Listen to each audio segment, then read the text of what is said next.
눈을 뜬 맹인과 바리새인의 대화에 대해서 우리가 말씀을 살펴봅니다.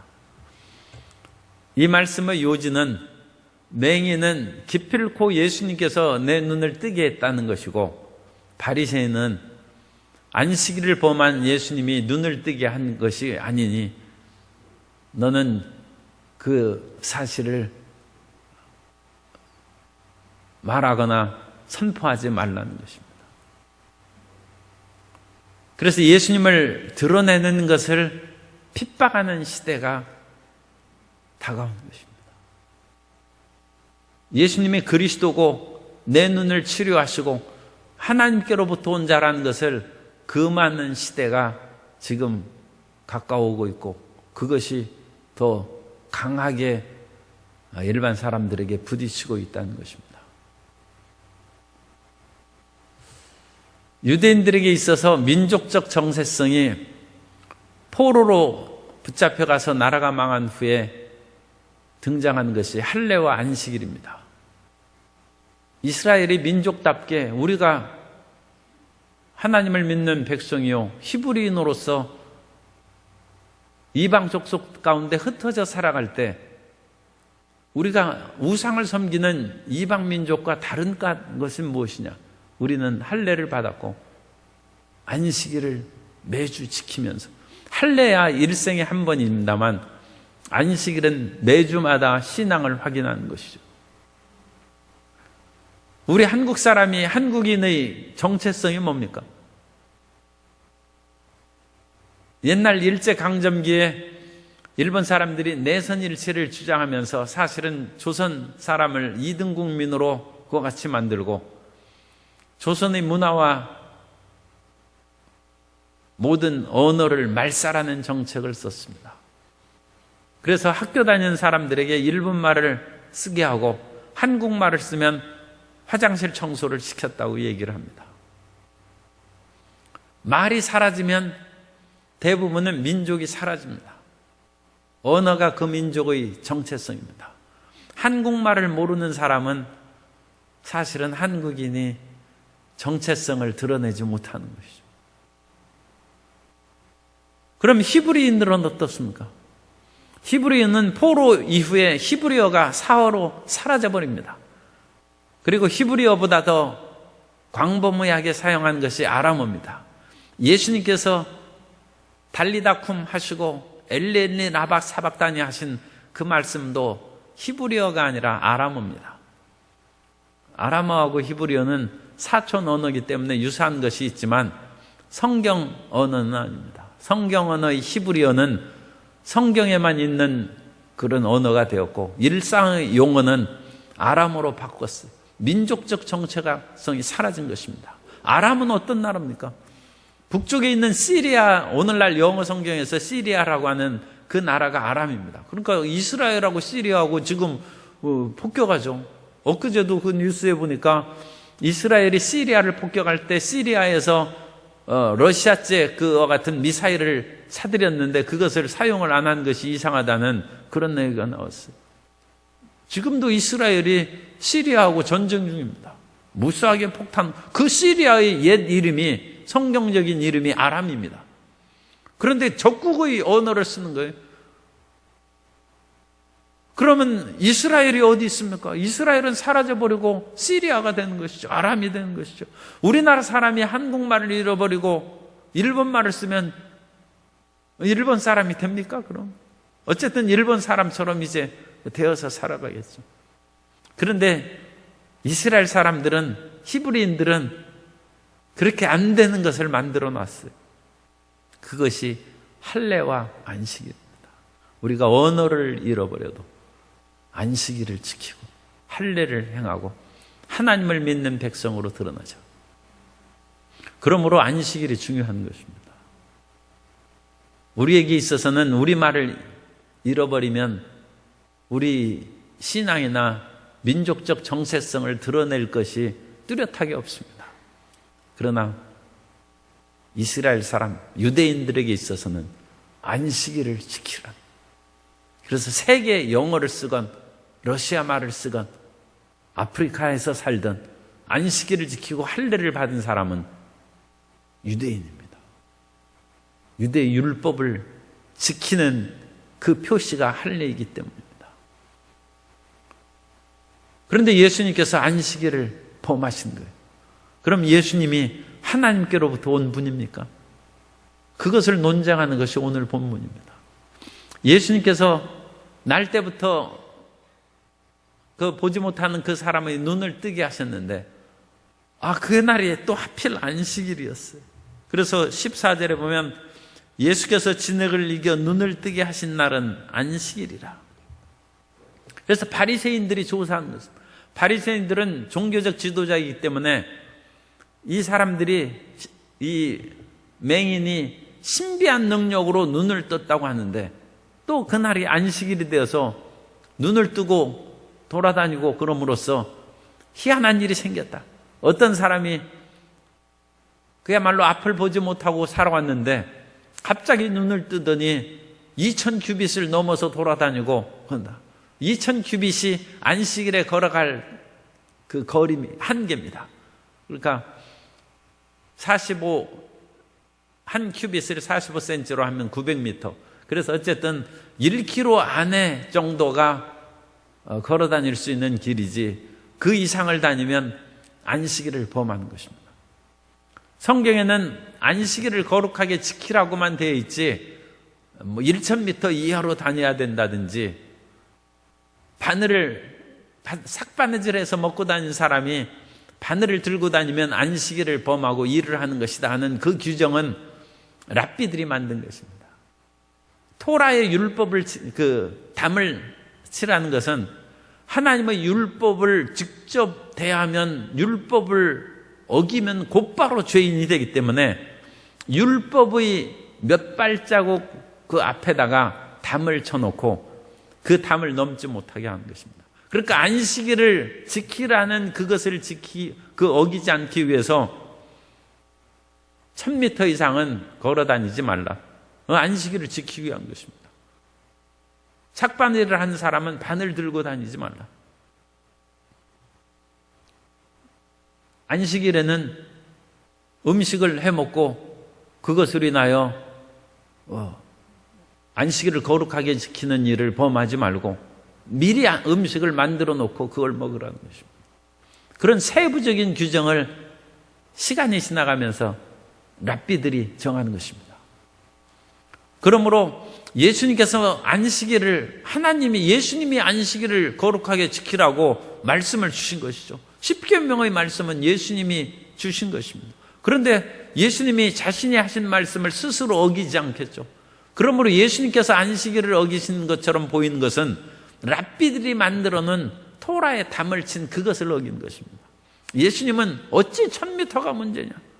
하나님을 섬기기 위해서는 1000m를 더 가서라도 주님을 예배해야 옳다. 그런데 랍비들은 1000m 이상 걸으면 안 되기 때문에 1000m 이상 넘어서 회당을 갈 그런 일이 생기면 미리 1000m 안에 있는 친구 집에 와서 묵으라는 것입니다. 그러므로 이 랍비들이 가르친 것도 의미는 있습니다. 그렇게 미리미리 준비해야죠. 그 미리미리 하나님을 경외하는 것을 행하면 훨씬 더 하나님을 잘 섬길 수 있습니다. 그러나 그것이 진리는 아닙니다. 그렇게 하는 것이 좋다는 것이죠.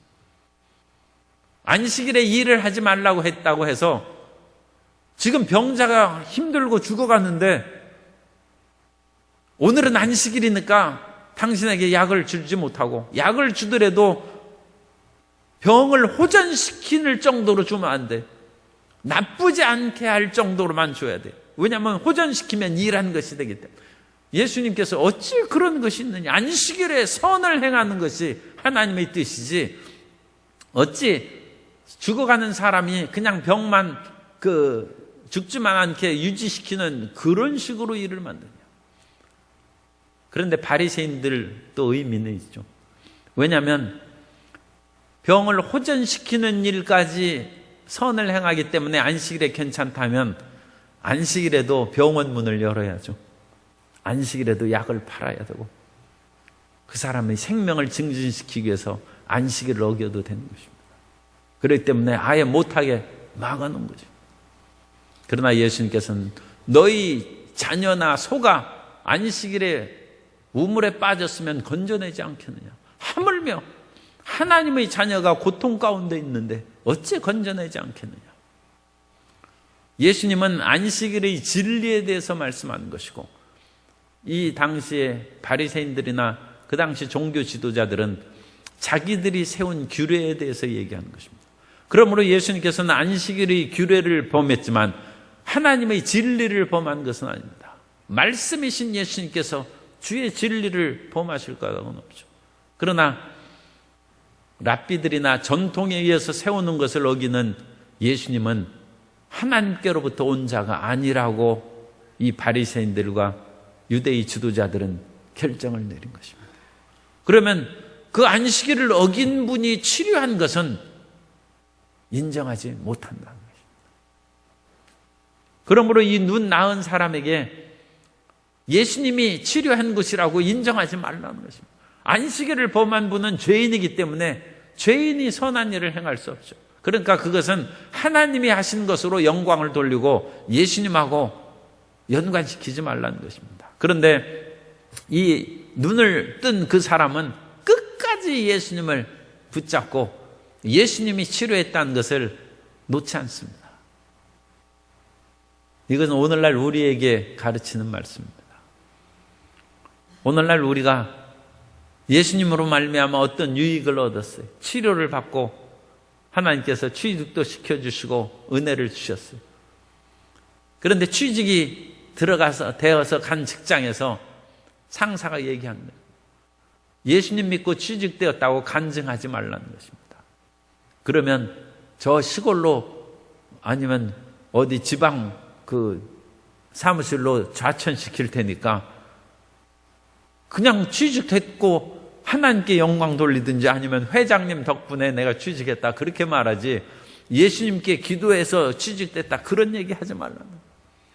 그런데 그 취직된 사람은 내가 쫓겨날지라도 나는 기필코 나는 예수님께 기도하고 철회하고 금식하고 새벽교회에 대해서 취직됐다는 거 나는 그것을 버릴 수 없다.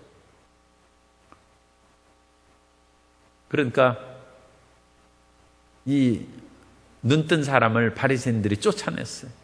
유대교에서 축출했다는 것입니다. 거기에서 파문시켰다는 얘기예요. 그래서 결국은 직장에서 예수님께 영광 돌린다고 쫓겨난 거나 마찬가지.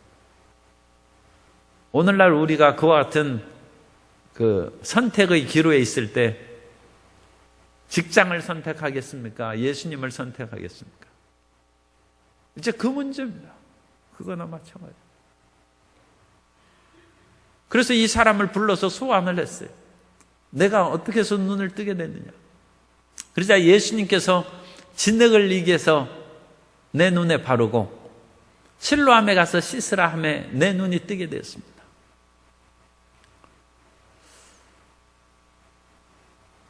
물에다가 밀가루를 넣어서 반죽을 하면 그것은 밥을 짓는 행위입니다.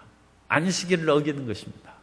물에 진흙을 이긴 것은 반죽한 것이나 마찬가지니까 그것은 예수님이 안식일을 어기는 것입니다. 그러므로 이것은 하나님의 뜻을 거스린 것이다. 안식일을 어긴 분이 어찌 눈을 치료하겠느냐. 이건 인정할 수 없다는 것입니다. 안식일을 어긴 분이 어떤 기적을 행한다 할지라도 신명기 13장에 의하면 그건 하나님이 우리를 시험한 것이다.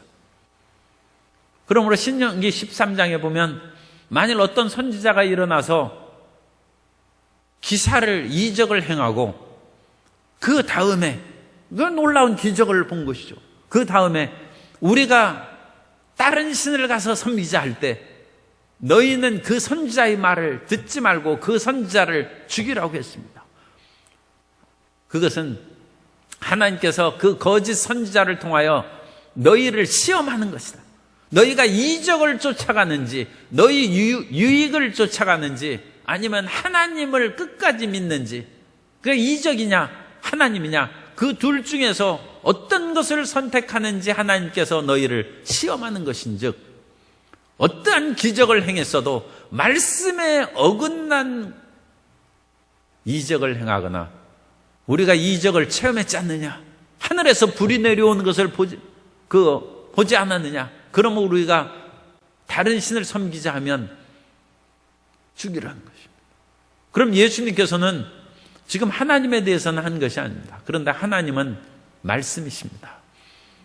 하나님을 사랑하는 것은 말씀을 사랑하는 것이고, 하나님의 뜻에 순종하는 것은 말씀을 지키고 순종하는 것입니다. 하나님의 말씀을 지켜 순종하지 않으면서 나는 하나님을 사랑한다는 것은 거짓을 말하는 것입니다. 너희가 나를 사랑하면 내 계명을 지키리라. 예수님께서 그렇게 말씀하셨습니다. 그러므로 안식일을 어기는 것은 하나님을 어기는 것입니다. 나는 안식일을 범했지 하나님을 섭섭하게 한 일이 없습니다. 그것은 잘못된 생각이십니다. 하나님이 말씀이신 것이고, 사울이 어떻게 해서 버림을 받습니까? 하나님께서 아말렉을 진멸하라고 사울에게 명령을 주셨는데 사울이 그 명령을 어겼습니다. 그러므로 사무엘이 사울에게 얘기합니다. 왕이 하나님의 말씀을 버렸으므로 하나님을 버린 것입니다. 왕도, 하나님께서도 왕을 버리셨나이다. 사울이 하나님을 버리셨으므로 하나님께서도 왕을 버리셨습니다. 사울이 얘기할 수 있죠. 내가 언제 하나님을 버렸습니까? 하나님을 버린 것은 말씀을 어기는 것입니다. 우리가 말씀을 지키며 살아가는 것에 대해서 훨씬 더 구체적이고 심각하게 생각할 필요가 있습니다. 그러므로 이 유대인 당국자들은 안식일을 어긴 예수님이 어찌 하나님께로 오신 분이냐? 너는 예수님이 치료했다고 생각하지 말라. 그러니까 아니라는 것입니다. 예수님은 선지자라는 것입니다. 그러니까 이 소경은, 아니 이 맹인이 눈을 뜬 사람은 예수님을 믿는 거예요. 예수님을. 그러니까 이 사람이 이게 가짜 아닌가? 그러니까 원래부터 눈 뜨고 있던 그런 사람이 아닌가? 그런데 이제 예수님을 그리스도라고 증언하기 위해서 우리에게 거짓말을 하는 것이 아닌가? 이 바리새인 당국자들이 의심이 생겼어요. 그래서 그 부모를 불러서 묻습니다. 당신 아들이 맞소? 그러니까 이 사람이 우리 아들인 것은 틀림없다. 그러니까 일반 사람들은 자세히 모르니까 이전에 그 구걸하던 맹인이라고 하는 사람이 있고, 어제 본 얘기입니다. 아니다, 그와 비슷하다. 왜냐하면 정확하게 모르죠. 우리가 지나가는 그 눈을 감고 있는, 앉아있는 사람을 어찌 자세히 알겠습니까? 그 사람하고 어찌 비슷하게 생겼는데 눈을 뜬 거 보니까 아닌가 보다. 어떤 사람은 그렇게 얘기하고 다른 사람은 아니다, 그 사람이 틀림없다. 그래서 이제 부모를 불러서 물으니까 부모는 틀림없이 우리 자식이라며. 그런데 그가 눈을 뜬 것은 우리에게 묻지 말고 그가 장상하였으니, 유대의 율법에 의하면 13살이 넘은 후에는 그 사람이 법적인 그런 자격이 있습니다. 13살이 넘었기 때문에 그가 장성하였고 자기 일을 자기가 말할 수 있습니다. 그에게 물으십시오. 그래서 부모가 대답을 안 했어요. 이 부모는 우리가 이 사람이 어떤 맹인이었는지 그것을 어제도 잠깐 얘기했습니다만, 원래 눈동자가 없이 태어난 사람이라고 그와 같이 주석가들이 많이 얘기합니다. 사람이 시력이 있다가 망막이나 각막이 이상되어서 시력을 상실할 수 있어요. 그러면 시력이 있다가 없어졌으니까 또 회복될 수도 있죠. 그런데 이 사람은 원래 눈이 없어요. 눈동자가 없어요. 그러니까 원래 볼 수가 있는 사람이 아닙니다. 부모가 그것을 왜 모르겠어요? 눈이 안 생긴 것을. 그런데 눈이 생겨가지고 눈이 보니까 이건 하나님의 기적이죠. 그러니까 부모는 그것을 얘기를 했어야 됩니다. 이 자녀는 눈이 없이 태어났는데 지금 눈이 생겨서 보니까 이것은 창세 이후로 이런 일은 없고, 사람이 시력이 잃었다가 어쩌다가 눈이 다시 보게 되었다. 그것은 참 기적입니다만 어떻게 생길 수 있다. 그렇게 생각할지라도 눈이 없는데 어찌 눈이 생기겠습니까? 그런데 부모는 얘기 안 합니다. 왜냐하면 누구든지 예수를 그리스도라고 하면 유대교에서 축출하고, 유대교에서 축출하면 취직도 못하고, 그러니까 로마 제국하에서는 취직되겠습니다만 유대인의 사회에서는 쫓겨나는 것입니다. 유대인의 사회에서는 아르바이트도 못하고 이제는 여러 가지 유대교로서의 혜택을 누리지 못하고 가고 싶은 교회 이제 성전에도 못 가고, 왜냐하면 거기서 쫓겨나는데 이방인인데 어찌 성전에 들어가겠습니까? 사람이 교회를 다닐 수 있는 것이 얼마나 행복한 것인지 모릅니다. 만일 열심히 지금까지 교회 다니는데 당신 앞으로 한 달간 교회 오지 마십시오. 그 엄청난 벌입니다. 이런 벌을 우리가 잘 안 내리고 그 벌을 체험을 안 해서 그렇지, 그것은 한 달간 집에 들어오지 말라는 그런 선고나 마찬가지예요. 아니, 사람이 집에 안 들어가서 어찌 살겠어. 집에 안 들어가면 내 맘대로 살지. 그것도 하루 이틀이지. 무등산에서 비바람 맞고 며칠 지내보면 집이 얼마나 좋은 것인지 알죠. 한 달간 교회 오지 말라고 하면 정말로 정상적인 크리스찬은 못 삽니다. 유대교에서 출교당하는, 그런 거로 그 부모는 그것이 무서워서 예수님께서 자기 아들이 눈을 고치시고 눈을 만들어 주셨다는 것을 대답을 안 합니다. 오늘 우리에게 얘기하는 것입니다. 내가 어려움과 핍박을 당하면 예수님을 시인하겠느냐, 시인하지 않겠느냐. 그 문제 앞에 이 부모는 넘어지는 것입니다. 이 부모님은 그것을 시인을 안 합니다. 나 모르겠다는 것입니다. 이 모른다는 것은 시인하지 않는 것입니다. 아들에게 물으라는 것입니다. 그래서 아들을 두 번째 소환했어요. 재소환했습니다. 재소환하면서 이미 판결은 결정이 되어 있어요. 너는 하나님께 영광을 돌리고 예수님은 죄인인 것을 그렇게 인정하라는 것입니다. 그런데 참 희한하게 날 때부터 눈을 뜨지 못하고 살아간 사람이고 거지로 살아간 사람이에요. 거리네. 돈도 하나도 없어요. 이 부모가 돈이 있고 권력이 있었으면 비록 앞을 못 본다고 해서 자기 자식을 거린으로 그와 같이 살게 하겠습니까? 이 집은 돈도 없고 권력도 없고 아무것도 없는 집안이에요. 어찌 배움이 있겠습니까? 그런데 희한하게 이 거린으로 살다가 눈뜬 이 맹인이 강직한 사람이에요. 유대인의 당국자들이 위협하고 하나님께 영광 돌리고 예수님을 죄인이라고 하라는데 나는 그거 못한다는 거예요. 예수님이 죄인인 거 그런 것은 나는 모르겠다. 그러나 나는 예수님으로 말미암아 눈을 뜬 것은 나는 그건 부정할 수 없다. 당신들이 어떤 식으로 나를 위협하고 협박할지라도 예수님께서 내 눈을 뜨게 하신 것이고, 이 다음에는 얘기합니다. 창세 이후로 그 눈먼 소켓이 없는 그 사람이 눈 뜬 일은 들어본 적도 없다. 예수님에 대한 철저한 신앙을 고백합니다. 이 맹인의 신앙 고백을 요한복음 기자가 우리에게 가르치는 것입니다. 아무것도, 참 이 맹인에게는 좀 신뢰가 됩니다만 배운 것도 없고 돈도 없고 권력도 없고 집안도 없어요. 그런데 예수님이 한번 은혜를 주셨으니 끝까지 은혜를 잊지 않고 그것을 시인하라는 것입니다. 그러면서 요한복음의 기록 시기에는 10대 박해가 시작되는 시대입니다. 수많은 사람이 짐승의 밥이 되기도 하고 콜타르로 몸에 칠해져서 인신횃불로 타는 처참한 그런 시대가 진행되던 때입니다. 그 시대에 그리스도의 은혜를 입은 사람은 죽기까지 예수님을 인정하라는 것입니다. 그걸 가르치는 것입니다. 오늘날 우리에게 세상에서의 위협과 유혹이 다가올 때 그리스도를 시인하고 있습니까? 오늘날 한국교회의 문제는 외부의 문제가 아닙니다.